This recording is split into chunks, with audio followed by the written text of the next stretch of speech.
Finally mood কিভাবে মারে তোমরা শিখে গেলে। পাক্কা কিলারই হয়ে গেছে বস। কি বলো বান্টুদা? সবই বুঝলাম, কিন্তু আমার তো গার্লফ্রেন্ড আছে। গার্লফ্রেন্ড? দেখ ভাই, ওসব গার্লফ্রেন্ডের চক্করে বক্করে পড়িস না। তার চেয়ে বরং চালা হ্যান্ডেল মারবো এখানে, মাল পড়বে গার্লফ্রেন্ডের যেখানে পড়া কথা সেখানে। কথাটা কিন্তু মন্দ বলিসনি।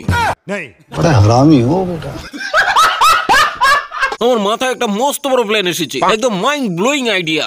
পুরো ধামাল করে দিবে আইডিয়াটা। ওসব ধামাল টামাল পরে, আগে এক রাউন্ড মুড মেরে নেই বান্টু বের করে। মুঠ মেরে মেরে আমার হাতের রেখাগুলো ক্ষয় হয়ে গেছে রে। আমি চললাম, ঠিক আছে?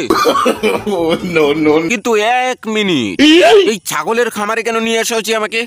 আসলে দাদা, এক্সপিরিয়েন্স বাড়ানোর জন্য ওই ছাগলের পেছনেই আর কি ইয়ে তোরা ছাগলটাকেও ছাড়লি না।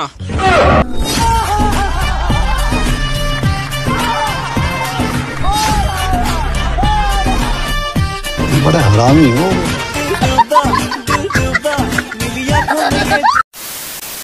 সেই অনুষ্ঠানে আমাদের জয়ন্ত বালছিরে 8 বাজে রাশিয়ান পটিয়েছে। অবশ্য আমি একবার রাশিয়ান পটাতে গিয়েছিলাম, কিন্তু তার বয়ফ্রেন্ড ছিল বলে আমার পদে লাফ মেরে বের করে দিয়েছে। তারপর থেকে আমার একটাই লক্ষ্য ছিল, সেটা আজকে জয়ন্ত পূরণ করে দিয়েছে। জয়ন্ত, একবার রাশিয়ানটাকে নিয়ে এসো তো। এই রে, পদ মেরেছে। এখন রঞ্জুদাকে কিভাবে যে বোঝাই আমি কোন পাড়ার রাশিয়ান পটাতে গিয়েছিলাম। যাও যাও, রাশিয়ানের জামাই।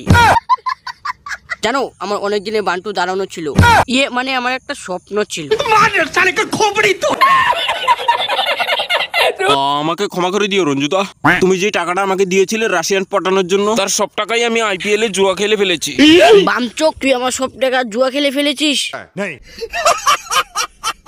প্রয়োজনে তুমি আমার পেছন মেরে দাও, কিন্তু টাকা আমি দিতে পারবো না। তাহলে তোরা সে পেছনটা আমি মেরেই দিব।